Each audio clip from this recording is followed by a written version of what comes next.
जरा सोचो, अगर तुम्हें किसी ऐसे जुर्म में फंसा दिया जाए जो तुमने किया ही नहीं और फिर भेज दिया जाए दुनिया की सबसे खतरनाक जेल में। यही कहानी है पेपिलोन की। साल था 1931, जगह पेरिस, जहाँ रहता था एक चालाक और होशियार आदमी पेपिलोन। किसी भी ताले को खोलने में वो माहिर था, मानो लोहे का भी दिल पिघला दे। एक दिन उसने चोरी के बाद कुछ हीरे अपने बॉस को सौंपे। बॉस ने शक भरी नजरों से पूछा, कहीं कुछ हीरे अपने पास तो नहीं रख लिए? लेकिन पेपिलोन ने बिना झिझक साफ इनकार कर दिया। उसी वक्त बॉस के लोगों ने चोरी छिपे अपने पास रख लिए थे। नैनिटी की आंखों में चमक आ गई, लेकिन उसी वक्त एक अजनबी ने खिड़की के पार से वो नेकलेस देख लिया। रात ढलते ही दोनों ने एक दूसरे की बाहों में सुकून ढूंढा। नैनिटी ने कहा, मैं चाहती हूँ हम इस जुर्म की जिंदगी से दूर चले जाएं, कहीं समंदर किनारे एक छोटा सा घर बसाए। लेकिन अगली सुबह सब कुछ खत्म हो गया। पुलिस ने घर पर धावा बोल दिया और पेपिलोन पर उसी आदमी के कत्ल का इल्जाम लगा दिया जिसे उसके बॉस ने कल रात पीटा था। पेपिलोन चिल्लाता रहा, मैं बेगुनाह हूँ, मगर किसी ने उसकी बात नहीं सुनी। हथकड़ियां उसके सपनों को बांध चुकी थीं। अब पेपिलोन को सिर्फ एक बात समझ आ गई, अगर जिंदगी बचानी है तो यहाँ से भागना ही होगा। जेल में उसकी मुलाकात हुई जुलॉट नाम के एक कैदी से। जुलॉट ने कहा, यहाँ से निकलना है तो पैसों की जरूरत पड़ेगी, बहुत सारे पैसों की। और फिर उसने दूर खड़े डेगा की तरफ इशारा किया, वो तेरी मदद कर सकता है। डेगा एक अमीर शख्स था जो नकली नोट बनाने के जुर्म में पकड़ा गया था। थोड़े ही दिनों में सब कैदियों को एक नाव में भरकर भेज दिया गया, एक ऐसी जगह जहाँ से अब तक कोई वापस नहीं लौटा, फ्रेंच गयाना की पीनल कॉलोनी। रात गहरी हो चुकी थी, चारों तरफ सन्नाटा था, बस जेल की जंग लगी सलाखें हवा के साथ कराह रही थीं। तभी पेपिलोन ने धीरे से डेगा से कहा, मैं तुम्हारी हिफाजत कर सकता हूँ, बदले में थोड़े पैसे दे दो। डेगा ने उसकी तरफ देखा, हल्का सा मुस्कुराया और बोला, मुझे तुम्हारी मदद की जरूरत नहीं है। पेपिलोन ने कंधे उचकाए और चुपचाप सो गया। लेकिन उसी रात डेगा की आंख अचानक खुल गई। उसने देखा उसके पास सो रहा कैदी किसी ने बेरहमी से मार डाला था, और कारण उसने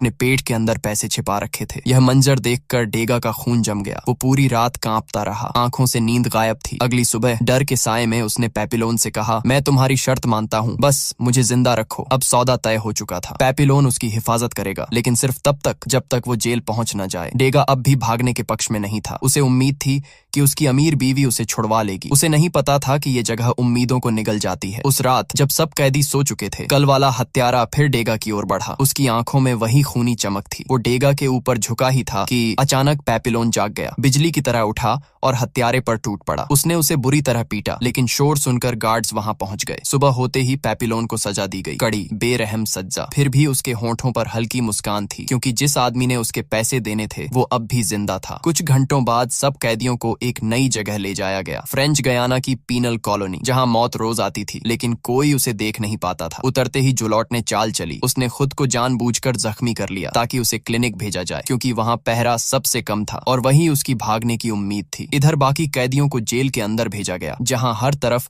खूंखार चेहरों की कतार थी। वो जगह किसी नर्क से कम नहीं थी। वहां का वार्डन सामने आया, सिगरेट का धुआं छोड़ते हुए बोला, यहाँ से भागना नामुमकिन है। और उस पल हर कैदी के दिल में डर नहीं बल्कि चुपचाप बगावत पनपने लगी थी। वार्डन ने धीमी ठंडी आवाज में समेट कर कहा, कोशिश बिल्कुल मत करना, ये तुम्हारी सेहत के लिए ठीक रहेगा। फिर उसने कड़क लहजे में सजाएं पढ़नी शुरू कर दी। पहली पकड़ पर 2 साल काला पानी, दूसरी बार पकड़े गए तो 3 साल, और जो तीसरी बार भागता पकड़ा गया उसे भेजा जाएगा उस डार्क जगह में, डेविल्स आइलैंड, जहां से लौटना नामुमकिन है। और अगर किसी ने कत्ल किया तो सबके सामने उसका सर धड़ से अलग कर दिया जाएगा। सजाएं सुनकर हवा जैसे जम गई। हर कैदी के चेहरे पर अब सिर्फ डर नहीं, तन्हाई और ठंडक उतर आई थी। उसके बाद सबसे कठोर काम दिया गया, पत्थर उठाना दिन भर बिना भीगे हुए। दिन गिरे, पीठ में दर्द गहरा हुआ, पर उम्मीदें नहीं टूटी। फिर एक शाम उदासी के बीच पेपिलोन की मुलाकात एक कश्ती वाले से हुई। कश्ती वाला बूढ़ा था, आंखों में समंदर की सूखी हल्की चमक। पेपिलोन ने धीमी आवाज में कहा, यदि तू कश्ती देगा मैं तुझे 2 गुना पैसा दूंगा। कश्ती वाले ने कुछ पल सोचकर हाँ कह दी। वो कहा, अगली रात किनारे पर आना। लेकिन किस्मत ने फिर खेल खेला। यही प्लान किसी खूंखार कैदी की नजर में आ गया। लालची और खूंखार, उसने पैसों के लिए डेगा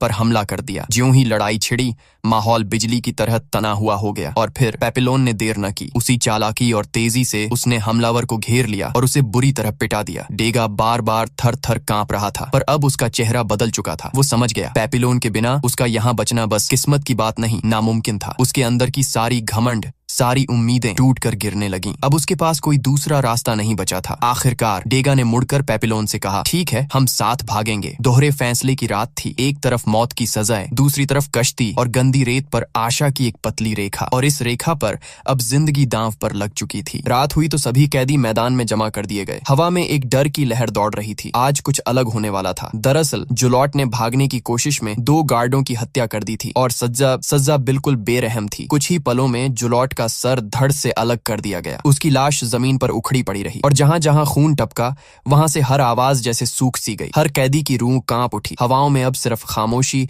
और डर का संगीत था। उसके बाद वार्डन ने आदेश दिया, पेपिलोन और डेगा को जुलॉट की लाश श्मशान तक ले जाना होगा। रास्ते में डेगा बेसुध सा हो गया। उसने उलटियां शुरू कर दी। आज तक उसने किसी की लाश तक नहीं देखी थी। पेपिलोन ने उसे संभालने की कोशिश की, पर डेगा का बदन हिलने से इनकार कर रहा था। एक गार्ड आया और जोर देकर कहा, उठाओ और ले जाओ। जब डेगा खड़ा नहीं हुआ तो कोड़ों की बरसात शुरू हो गई। कोड़ों की तकरार में डेगा दर्द से गर्दा पकड़कर गिर पड़ा। पेपिलोन ने यह सारा नजारा देखा। अब उसकी आखिर हद तक सहनशीलता टूट गई। उसने गुस्से में एक बड़ा सा पत्थर उठाया और गार्ड के सर पर दे मारा। गार्ड गर्दन पकड़कर गिल्टियां खाते हुए गिर पड़ा। पेपिलोन वहीं से भाग निकला। उसकी सांसें तेज और दिल उबल रहा था। डेगा तो डर के मारे हिल भी नहीं पाया। वह वहीं धराशायी होकर बैठा रहा। रात के अंधेरे में पेपिलोन नदी किनारे उस कश्ती वाले के पास पहुंचा, पर जब उसने कश्ती मांगी तो वह आदमी जोर जोर से हंसा। पेपिलोन ने चारों तरफ देखा और तभी उसने अपनी आंखों से घेरा देखा। गार्ड्स चारों ओर खड़े थे। खुलासा क्रूर था। वही कश्ती वाला वार्डन को भागने वालों की खबर देता था और बदले में मोटा इनाम पाता था। कुछ ही देर में पेपिलोन को वापस कारागार में घसीटा गया। वहां वार्डन ने बताया कि जिस गार्ड पर उसने पत्थर मारा था वो जिंदा बच गया है, इसलिए उसकी जान तो जा बची, पर अब भागने के जुर्म में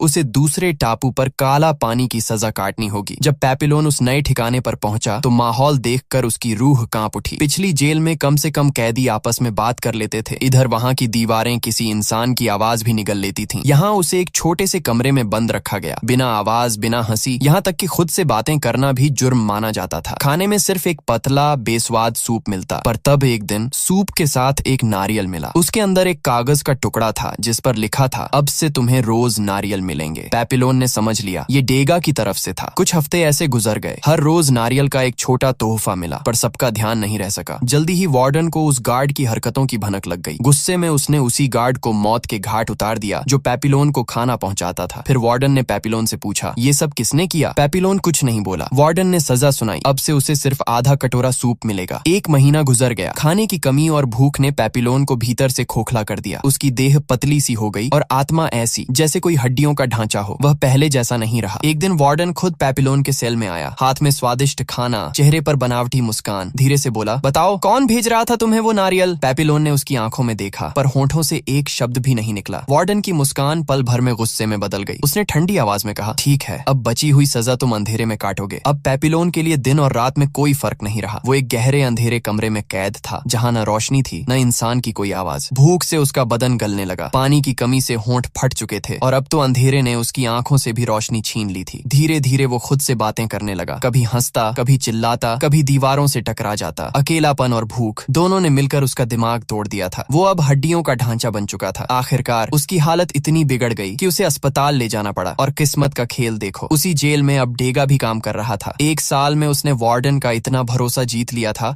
कि उसे कैदियों के बीच घूमने की आजादी मिल चुकी थी। एक दिन डेगा पेपिलोन से मिलने आया। उसे देखकर उसकी आंखों में आंसू आ गए, पर तभी पेपिलोन ने मुस्कुराते हुए फुसफुसाया, मैं पागल नहीं, बस पागल बनने का नाटक कर रहा हूँ। यही रास्ता था वापस आम जेल में आने का। डेगा कुछ पल उसे देखता रह गया। दोनों की नजरें मिली और उसी पल एक नया भागने का प्लान जन्म ले चुका था। इस बार उन्होंने तय किया कि अकेले नहीं, 4 लोग साथ भागेंगे। पेपिलोन ने चुना सिलियर, एक ताकतवर और भरोसेमंद कैदी, और डेगा ने चुना मैचुरेट, जो अक्सर सबके तानों का शिकार रहता था। डेगा ने अपने सारे पैसे सिलियर को दे दिए, जिसने उन पैसों से एक कश्ती खरीद ली, आजादी की उस कश्ती को जो अभी सागर में उतरने को बेताब थी। फिर आई वो रात जब पूरे जेल में फिल्म दिखाई जा रही थी। सभी अफसर हंस रहे थे, शराब पी रहे थे, और उसी भीड़ में डेगा धीरे से चला गया। उसने शराब में नशे की गोलियां मिला दी और फिर इंतजार करने लगा सही मौका दरवाजे की चाबियां चुराने का। दूसरी तरफ पेपिलोन और उसके साथी अंधेरे में बेचैन खड़े थे। बारिश शुरू हो गई थी, आसमान गरज रहा था, बिजली चमक रही थी। सिलियर बोला, अब या कभी नहीं, हमें भागना होगा। पर पेपिलोन ने सिर हिलाया, डेगा के बिना एक कदम भी नहीं। और जैसे किस्मत ने उसकी बात सुन ली, उसी पल डेगा भागता हुआ आया। हाथ में झंकारती हुई चाबियां थीं। चलो, उसने फुसफुसाया, और फिर चारों ने अंधेरे का फायदा उठाया। चाबियां घुमाई, दरवाजा खोला, और बारिश की गूंज में वो जेल की दीवारों को पीछे छोड़ते हुए रात में खो गए। उनकी सांसें तेज, लेकिन दिलों में एक ही धड़कन, आजादी। वो लोग आखिरकार आजाद तो हो गए थे, लेकिन अभी भी उन्हें एक लंबा सफर तय करना था। पेपिलोन और डेका अब उस छोटे से गांव में रहने लगे